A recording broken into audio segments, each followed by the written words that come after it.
है mister ocean और मैं आपके लिए भारत में उपनिवेशवाद और राष्ट्रवाद की बुक में से एक शॉर्ट क्वेश्चन लेकर आया हूँ। क्रांतिकारी, जी हाँ, क्रांतिकारी संघर्ष, ये इसका परिचय हम ये पढ़ लेते हैं। क्रांतिकारी वह लोग थे जो सरकार या समाज की गलत नीतियों से असहमत होते थे और वह चाहते थे कि व्यवस्था बदले और कभी कभी उसे पूरी तरीके से ख़त्म करके नई व्यवस्था को बनाते थे। दुनिया में कई क्रांतिकारियों ने बदलाव के लिए संघर्ष किए हैं। कुछ लोग शांतिपूर्ण तरीकों से बदलाव चाहते हैं, लेकिन क्रांतिकारी अक्सर मानते हैं कि केवल शांतिपूर्ण तरीके से हर काम नहीं किया जाता है। ये तब उभरता है जब सरकार बहुत सख्त हो, यह विदेशी शासन लोगों का अत्याचार कर रही हो, ये तभी आते हैं। ओके, भारत में क्रांतिकारी विचार। भारत में क्रांतिकारी सोच अंग्रेजों के शासन के खिलाफ पैदा हुई और लोगों का मानना था कि देश पर शासन भारतीयों का ही अधिकार है और अंग्रेजी शासन को पूरी तरीके से नेस्तनाबूद कर देना चाहिए। शुरुआत में भारतीय राष्ट्रीय कांग्रेस अंग्रेजों से बातचीत और शांतिपूर्ण तरीके से आज़ादी चाहती थी, लेकिन 1905 में बंगाल विभाजन के वाद विवाद के बाद लोगों को लगा कि ऐसा नहीं हो पाएगा, ऐसे आज़ादी नहीं मिली। तब देश में ये क्रांतिकारी विचारधारा तेज हो गई। ठीक है, इसका एक क्वेश्चन हम लोग पढ़ते हैं। 1905 बंगाल विभाजन।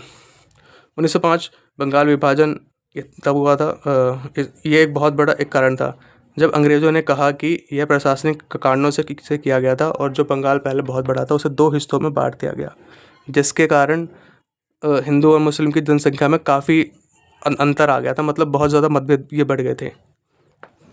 लेकिन ठीक है, और उस टाइम के जो नेता थे वो इस बात को समझ गए थे और उन्होंने लोगों को बताया कि इसका असली उद्देश्य हिंदू और मुस्लिमों को बांटना था। इससे लोगों में गुस्सा और बढ़ गया और अंग्रेज़ों के खिलाफ इन्होंने आंदोलन को और तेज कर दिया। नेक्स्ट है इसका असहयोग आंदोलन। 1922 में, जैसे कि हमको पता है कि असहयोग आंदोलन 1920 में स्टार्ट हुआ था, लेकिन 1922 में असहयोग आंदोलन रुक गया था। रुक जाने के कारण कई भारतीयों को ऐसा लगा था कि केवल अहिंसा और शांतिपूर्ण तरीके से अपनाने से आज़ादी नहीं मिलेगी। ठीक है, और इसी सोच ने क्रांतिकारी विचारधारा को और ज़्यादा अति बना दिया, मतलब और ज़्यादा इसको फैला दिया। लोगों ने समाजवाद और साम्यवाद जैसी नई विचारधाराओं को अपनाना शुरू कर दिया। युवाओं का एक वर्ग मानने लगा कि अंग्रेजों के दमन का जवाब कड़े और तेज़ तरीके से ही देना चाहिए। क्रांतिकारियों का मानना था कि देश की समस्याओं को सामने लाने और उसे पूरी आज़ादी के लिए कभी कभी हिंसा का सहारा लेना ज़रूरी है। इसके लिए हम कुछ वारदातें पढ़ते हैं, जैसे साइमन कमीशन।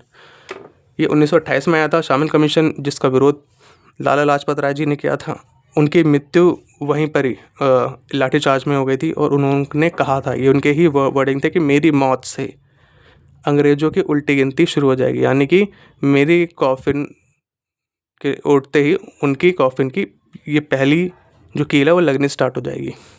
ठीक है, पर उसका जो दोषी था वो पुलिस अधिकारी सैंडर्स था, जिसकी हत्या कर दी गई थी और इसकी हत्या में भगत सिंह, राजगुरु और चंद्रशेखर आज़ाद भी शामिल थे।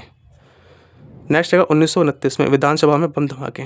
जी हाँ, 1929 में एक घटना घटी जब एक अधिनियम के माध्यम से सार्वजनिक सुरक्षा विधेयक, मतलब एक ऐसा विधेयक लाया गया जिससे कि लोगों की आज़ादी पे और ज़्यादा तंग कर दिया जाए। उस पर मतलब एक तरीके से उनकी आज़ादी को और कम कर दिया जाए और व्यापार विवाद विधेयक को कमज़ोर करने की कोशिश की गई, जिससे मजदूरों के अधिकारों व नागरिकों की आज़ादी को कम किया गया था।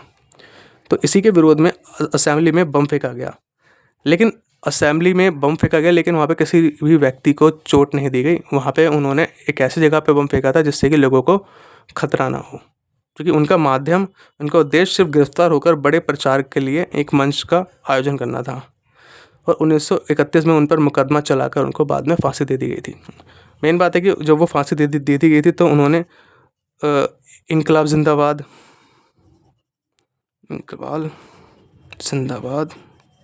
के नारे लगाए थे। दूसरा जो हमने गाना सुना है रंग दे बसंती चोला, ये वहीं पर ही गाया गया था। ओके, आज की वीडियो के लिए इतना ही। Okay, thanks.